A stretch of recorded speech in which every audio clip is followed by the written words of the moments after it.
Last year 9 अगस्त 2024, याद होगा आप सबको, ये तारीख याद होगी इसलिए कि कोलकाता के आरजीकर मेडिकल कॉलेज के एक स्टूडेंट के साथ रेप और फिर उसका मर्डर हुआ। काफ़ी उसको लेकर हंगामा हुआ। मामले की जांच फास्ट ट्रैक कोर्ट को सौंपी गई। फास्ट ट्रैक कोर्ट ने अपना फैसला दिया। फैसला ये कि उम्र कैद की सज़ा। उसके बाद उस फैसले को अब हाई कोर्ट में, कोलकाता हाई कोर्ट में चैलेंज किया गया है। अब ये हाई कोर्ट में रहेगा, उसके बाद वहाँ से सुप्रीम कोर्ट जाएगा, तो भी एक लंबा वक्त लगेगा। जो हमारा अपना पुराना इतिहास है उसको देखते हुए तो चलेगा अभी, क्योंकि निर्भया में भी तो 8 साल लगे थे ना, हाई कोर्ट और फिर सुप्रीम कोर्ट में जाकर। तो अभी तो सिर्फ फास्ट ट्रैक कोर्ट का आया। लेकिन खबर या कहानी ये नहीं है। कहानी ये है कि 9 अगस्त को कोलकाता के एक मेडिकल कॉलेज में एक स्टूडेंट के साथ रेप होता है, उसका कत्ल होता है। और उसी कोलकाता में लगभग 9 महीने बाद उसी शहर में एक लॉ कॉलेज में, जहाँ कानून की पढ़ाई की जाती है, जहाँ के बच्चे आगे चलकर कानून के मुहाफिज बनेंगे, केस लड़ेंगे, मुकदमा लड़ेंगे, देश का कानून और लीगल सिस्टम, जुडिशरी सिस्टम कैसा होगा, उसके हिस्सेदारी में वो अपनी भूमिका निभाएंगे। उसी लॉ कॉलेज की एक स्टूडेंट के साथ गैंग रेप होता है 25 जून शाम 7 से लेकर 10:15 के दरमियान। तो पहले मेडिकल कॉलेज और फिर अब लॉ कॉलेज। और ये कोई ऐसा वैसा लॉ कॉलेज भी नहीं है। साउथ कोलकाता लॉ कॉलेज 1970 में ये बना था। कैलकाटा यूनिवर्सिटी से एफिलेटेड है, बार काउंसिल ऑफ इंडिया से एफिलेटेड है, और इसकी एक अच्छी खासी साख है, एक पहचान है। यहाँ से बड़े बड़े नामचीन वकील भी निकले, क्योंकि करीब 55 साल का इतिहास है इस लॉ कॉलेज का, साउथ कैलकाटा लॉ कॉलेज। इसी कॉलेज के पढ़ने वाले और इस कॉलेज के यूनियन के एक प्रेसिडेंट, जो टीएमसी के स्टूडेंट्स लीडर हैं 10 सालों से, ममता बनर्जी की जो पार्टी है, उसी पार्टी से कॉलेज के अंदर, कैंपस के अंदर बाकायदा जो यूनियन रूम होता है, स्टूडेंट्स यूनियन रूम, हर यूनिवर्सिटी में आपने देखा होगा, मैंने दिल्ली यूनिवर्सिटी में देखा है, मैं उसका पार्ट भी रहा हूँ। तो उस रूम में पहले छेड़खानी होती है और फिर उसी यूनिवर्सिटी के उस लॉ कॉलेज के एक सिक्योरिटी गार्ड के रूम में ले जाकर एक स्टूडेंट के साथ, जिसकी उम्र 24 साल है, बाकायदा गैंग रेप होता है। ये पूरी कहानी सुनाऊं उससे पहले आपको ज़रूरी एक चीज़ क्लियर कर दूं कि जब इस लड़की ने 25 जून को ये इंसिडेंट हुआ, घबरा गई, उसने कंप्लेंट नहीं की, लेकिन फिर अगले दिन इसने तय किया कि नहीं, गुनहगारों को सज़ा मिलनी चाहिए, जो भी उसके गुनहगार हैं उनको कानून सज़ा दे, क्योंकि ये खुद एक लॉ की स्टूडेंट थी, कानून की पढ़ाई कर रही थी, तो खुद कानून से पीछे कैसे रह सकती थी। और इसीलिए उसके बाद इसने कंप्लेंट किया, ये जानकर भी कि उसे धमकी मिली है, उसे, उसके बॉयफ्रेंड को, उसके पेरेंट्स को मार डालेंगे। और रेपिस्ट कोई और नहीं है, बल्कि एक पावरफुल स्टेट में जो अभी सरकार चला रही है, उसी पार्टी से जुड़ा हुआ उसकी स्टूडेंट्स यूनियन का एक नेता है। फिर धमकी ये भी है कि अगर तुमने कंप्लेंट की तो तुम्हारे इस रेप के दौरान 2 अलग अलग वीडियो बना लिया, उस वीडियो को इंटरनेट पर वायरल कर देंगे। लेकिन लड़की डरी नहीं, बेशक कुछ घंटे लिए सोचने के, लेकिन पुलिस में रिपोर्ट लिखाई। हालांकि उसकी रिपोर्ट में एक चीज़ है, और उसी से फिर मैं इस कहानी को आगे बढ़ाता हूँ। इस लड़की के बयान के हिसाब से, जो पूरी बयान है पहले वो मैं आपको, जो लॉ कॉलेज की स्टूडेंट है, लॉ कॉलेज की स्टूडेंट के स्टेटमेंट के हिसाब से, उस स्टेटमेंट को मैं आपको पढ़कर सुनाता हूँ। 25 जून को दोपहर करीब 12 बजे एग्ज़ाम देने के लिए फॉर्म भरने के वास्ते ये कॉलेज गई। फॉर्म भरने के बाद मैं यूनियन रूम में बैठ गई, स्टूडेंट्स यूनियन रूम। आमतौर पर स्टूडेंट आराम करने के लिए यहाँ बैठते हैं। वहाँ कुछ और भी स्टूडेंट थे। मनोजीत रूम में आया और कुछ स्टूडेंट से बात करने लगा। ये पहला नाम है, आगे बताऊंगा। वो कॉलेज में टीएमसी छात्र परिषद का अध्यक्ष, इसलिए सब उसकी बात सुनते हैं। वो स्टूडेंट को परिषद में पोजीशन भी दिलाता है। उसने मुझे भी महिला सेक्रेटरी का पद दिलवाया था। करीब 4 बजे सभी स्टूडेंट कमरे से निकलने लगे। मैं भी जाने के लिए निकली। मैं मेन गेट की तरफ जा रही थी कि तभी मुझे मेरी जनरल सेक्रेटरी मिल गई। हम यूनियन रूम से बाहर बैठकर बातें करने लगे। मनोजीत फिर वहाँ आ गया और हमें यूनियन रूम में बुलाया। वो कह रहा था कि उसे परिषद के काम के बारे में बात करनी है, स्टूडेंट्स यूनियन के बारे में। इस बीच प्रमित आया और मुझे बाहर बुलाकर ले गया। वो मुझसे मनोजीत और यूनियन के लिए वफादारी साबित करने के लिए कहने लगा। मैंने कहा कि मैं परिषद के काम में पूरी भागीदारी दूंगी। इसके बाद मनोनीत ने मुझे बुलाकर पूछा कि क्या प्रमित ने सब समझा दिया। मुझे इनकी बातें समझ में नहीं आ रही थी। इसके बाद मनोजीत मुझसे कहने लगा कि वो मुझे पसंद करता है, हालांकि उसकी गर्लफ्रेंड भी है, लेकिन अब वो मुझसे शादी करना चाहता है। मैंने मनोजीत को बताया कि मेरा बॉयफ्रेंड है और मैं उसे किसी भी हाल में नहीं छोड़ना चाहती। मैंने मनोजीत को दूर रहने को कहा। इसके बाद हम यूनियन रूम में अंदर चले गए। तब करीब शाम के 7:30 बज चुके थे। मैं अपना सामान लेकर निकलने लगी, तभी मनोजीत ने मुझे रोक लिया। उसने इशारे से जैब और प्रमित को बाहर भेजा और दोनों ने रूम बाहर से बंद कर दिया। मनोजीत मेरे साथ ज़बरदस्ती करने लगा। मुझे पैनिक अटैक आने लगा और सांस लेने में तकलीफ होने लगी। प्रमित और जैद दवा लेकर अंदर आए, फिर उन्होंने मुझे बाहर जाने दिया। मुझे लगा कि शायद मुझे छोड़ दिया गया। मैं डॉक्टर के पास जा रही थी, तभी जैद और प्रमित मुझे खींचते हुए गार्ड रूम में ले गए। मैं गिड़गिड़ा रही थी, लेकिन वो मुझे खींचते रहे। गार्ड भी उनसे मिला हुआ था।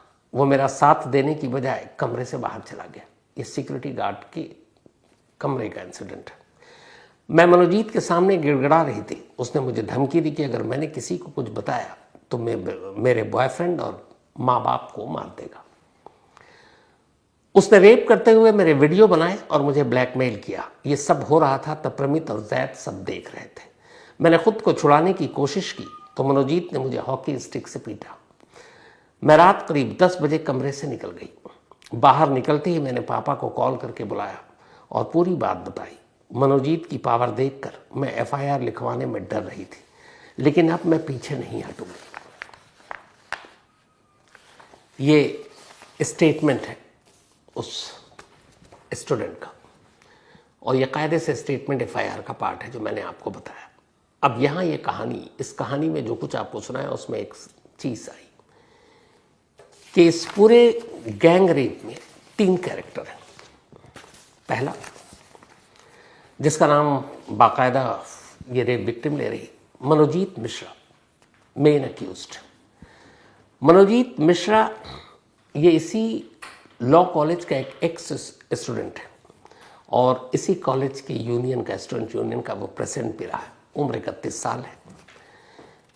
ये स्टूडेंट पॉलिटिक्स में अच्छा खासा इसका नाम है, वहाँ दबदबा है और ये तृणमूल ने कांग्रेस छात्र परिषद की राजनीति वहीं से करता है।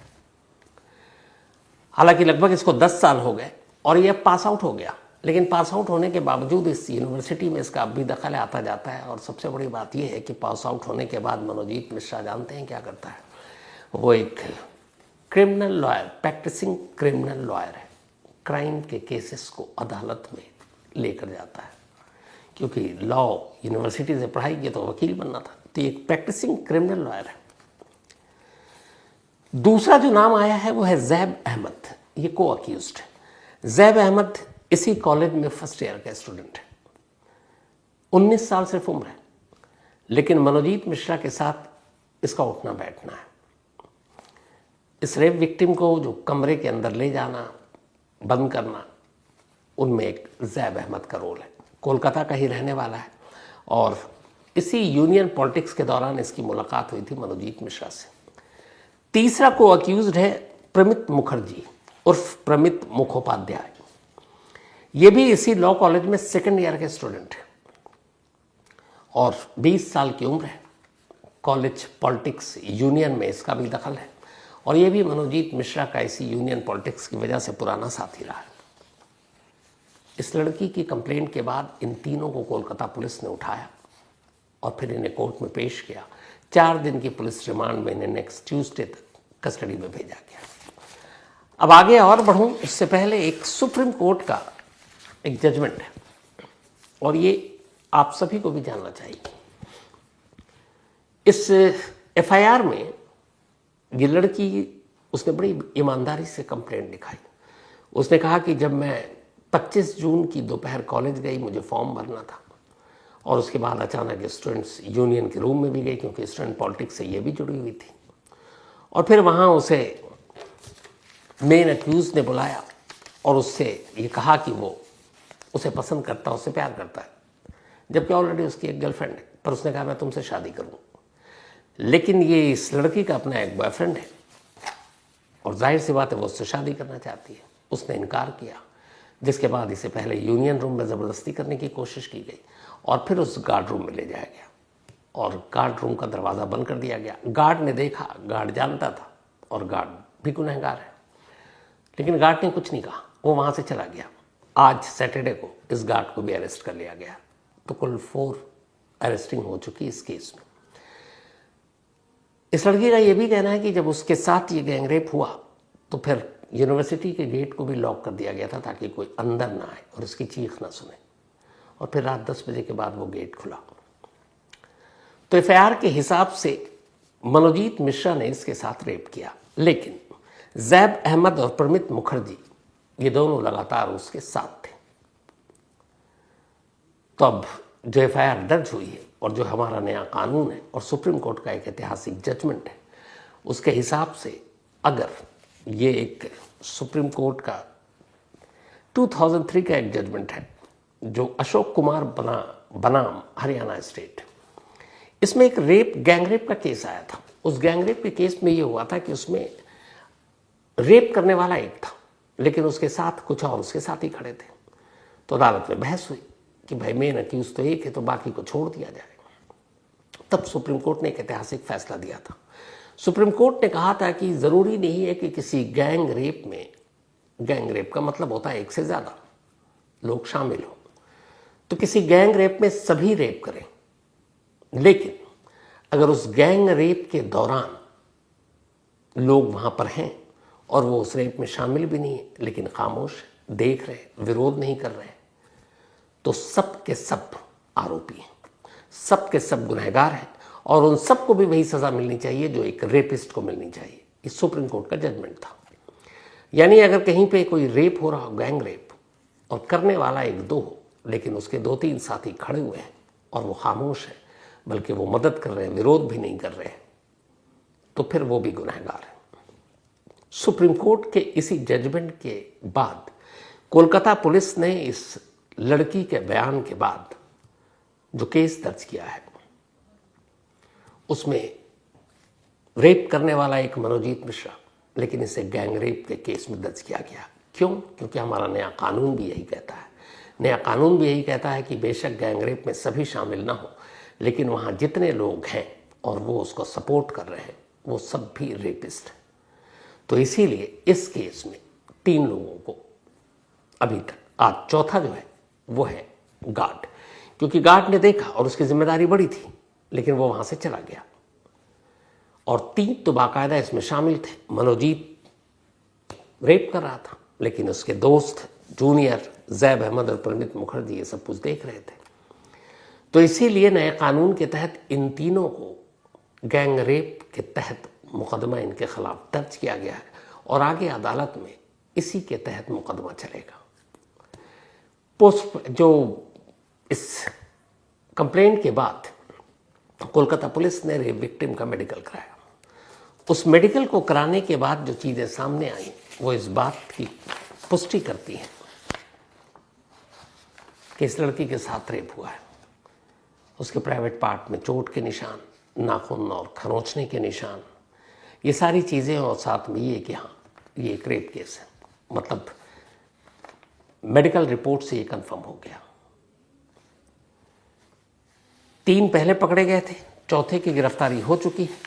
अब अदालत में आगे भी ये मामला जाएगा, लेकिन यहाँ पे जो सबसे बड़ा सवाल है वो यही है कि जहाँ कानून की पढ़ाई पढ़ाई जा रही है, जहाँ बताया जा रहा है कि समाज में, देश में नाइंसाफ़ी के ख़िलाफ़ कैसे लड़ना है, कैसे मुकदमा लड़ना है, कैसे जुर्म को रोकना है, कैसे मुजरिमों को सज़ा दिलाई जानी है, अगर ऐसी जगहों पर ऐसे इंसिडेंट होते हैं तो बड़ा भरोसा टूटता है। एक लॉ कॉलेज के अंदर ही एक कानून को तोड़ा जा रहा है, न तोड़ा जा रहा बल्कि उस कानून की आबरू लूटी जा रही है। और ये सब कुछ कोलकाता के एक लॉ कॉलेज में हुआ। हिम्मत है इस लॉ के स्टूडेंट की भी, जिसने जो पढ़ाई कर रही थी उसको कम से कम उसने आगे रखा और ये तय किया कि अपने गुनहगारों को सज़ा दिलाएगी। गुनहगार सब पकड़े जा चुके हैं। देखना ये है कि ये फास्ट ट्रैक कोर्ट में होगा और फिर आगे क्या होगा और कितने दिनों में सज़ा मिलती है, क्योंकि इससे पहले कि हम सब केस में देख चुके हैं और ये तो लॉ यूनिवर्सिटी का मामला है।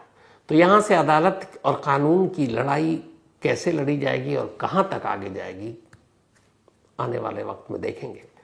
लेकिन वाकई नहायत अफसोस है कि अब मतलब मेडिकल कॉलेज भी सुरक्षित नहीं, लॉ कॉलेज भी सुरक्षित नहीं, घर भी सुरक्षित नहीं, सड़क भी सुरक्षित नहीं, पब्लिक ट्रांसपोर्ट भी सुरक्षित नहीं। तो फिर क्या कीजिएगा।